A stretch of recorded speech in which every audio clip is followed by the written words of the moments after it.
Halos lahat ng mahirap, pinangarap maging mayaman. Pero naisip mo rin ba kung bakit may mga tao pa rin na kahit magsumikap ay nananatili pa rin mahirap?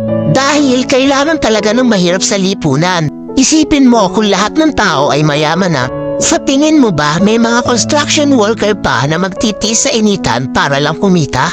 Kung mayaman na silang lahat, sino pang gagawa ng bahay? Yung mga magsasaka, kung lahat sila mayaman na, magbibilad pa ba sila sa araw para magsaka at magbungkal ng lupa? Kung hindi na, ano nang kakainin natin? Kung lahat tayo ay mayamong negosyante, sino pang magiging trabahador?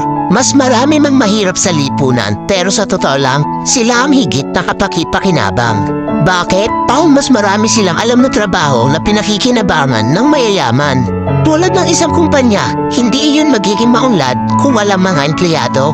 Kahit na gaano kahirap ang trabaho sa isang kumpanya, kahit na masama pang ugali na nagpapatrabaho, di ba natitiis ng taong gipit? Lalo na kung may binubuhay na pamilya. At higit sa lahat, hindi mo makikita ang tunay na mapagbigay at matulungin sa kapwa kung walang mahirap na tinutulungan.